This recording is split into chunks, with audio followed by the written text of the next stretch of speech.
Caitlin is going to have to embrace her role as an icon. Earlier this month, Clark was up late doing what any normal hoops head would do on a Tuesday night. She was watching basketball. Throughout her tremendous and tumultuous rookie season in the WNBA, Clark has tried to maintain that simplicity. She says that she's still the girl from Iowa who remembers begging her parents to take her to see live games. She still gets fired up about those organic moments that happen on a basketball court when she and teammate Kelsey Mitchell lock eyes and backdoor beauty follows. She still enjoys pulling up for deep threes and drawing whistles with a touch of acting panache. She is still just a baller. But of course, Clark is more than that.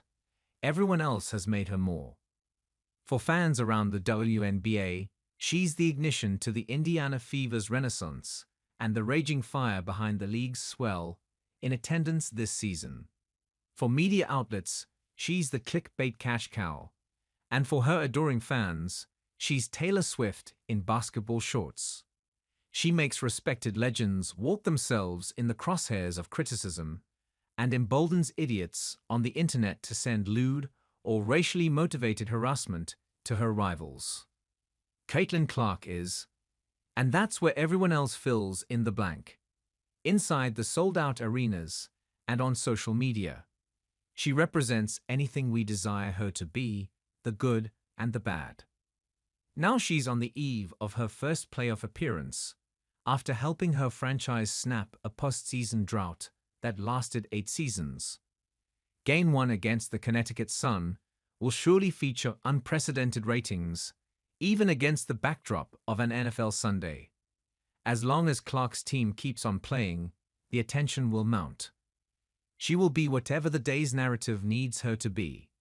The reason everyone watches women's sports, or the reason this WNBA season was so taxing and draining for those who like their basketball without Fox News weighing in. Though she may not be able to control how others view her, she's learning to grow.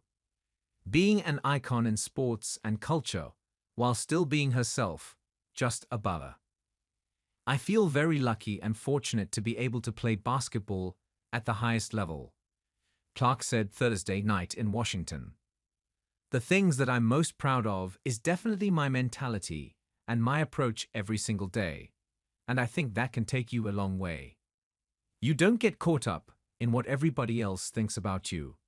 It's how you feel about yourself and the people in your locker room that really matter.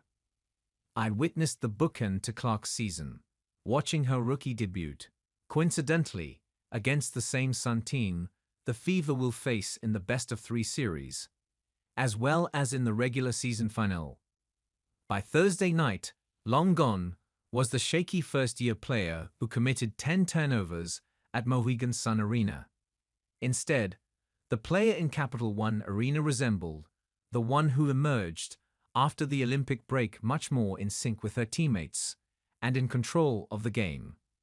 And turnovers? Clark finished with 3 against the Washington Mystics to go along with 8 assists. But she looked like an old pro while forcing a turnover against an 8-year WNBA veteran. In the second quarter, when Shatori Walker-Kimbrough tried to use a slender arm to push Clark out of her way, Clark absorbed the contact by flailing back. Then to really sell it, Clark threw an extra and unnecessary flinch. Savvy move. Clark forced the official to call the offensive foul.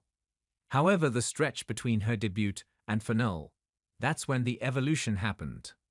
Like all growth, it came uncomfortably. Clark needed to veer away from her position that she was just a really good basketball player. In college, she showed herself to be relaxed and confident while representing the women's game and heralding those who came before. But as a pro, she had to make a statement against the racial vitriol from some of her so-called supporters. After weeks of divisive commentary that benefited Clark, but vilified her colleagues, the league office could have done something to silence the nastiness. Instead, the situation mushroomed to the point that the 22-year-old player was forced to step out of her comfort zone. In June, veteran reporter Trotter asked her pointed questions, about how she felt about her name being used in culture wars. And frankly, Clark's answer was lacking. "Basketball's my job," Clark said in part. "Everything on the outside, I can't control that, so I'm not going to spend time thinking about that."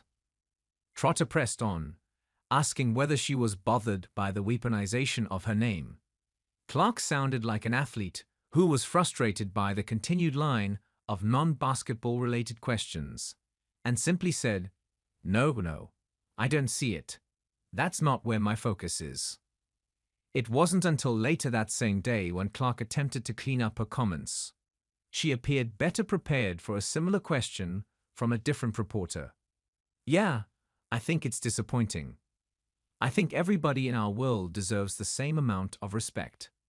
The women in our league deserve the same amount of respect. People should not be using my name to push those agendas. It's disappointing. It's not acceptable." Someone who sees herself as just an athlete would shun the culture wars. In Clark's response, however, she tried to align herself with her progressive peers rather than those trying to separate her as their superior. By July and August, Clark was back doing what she does best, reimagining the game. She became the first rookie in the WNBA to record a triple-double. She played on the All-Star team that defeated Team USA before its send-off to the Paris Olympics. She kept recording more and more assists and became the league's single-season leader, then broke the rookie record for threes and points.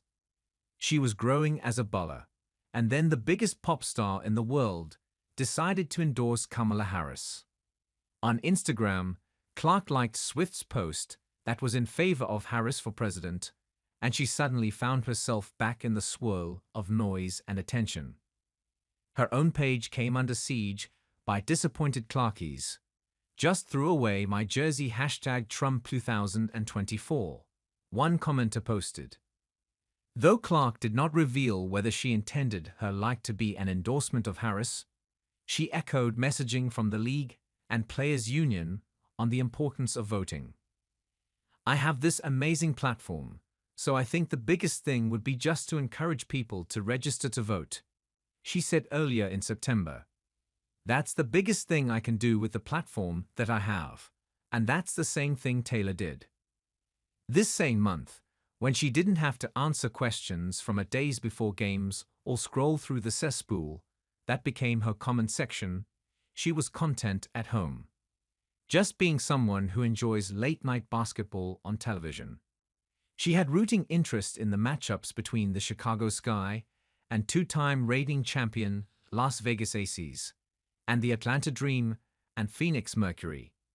With the Sky and Dream falling, her Fever clinched a playoff spot.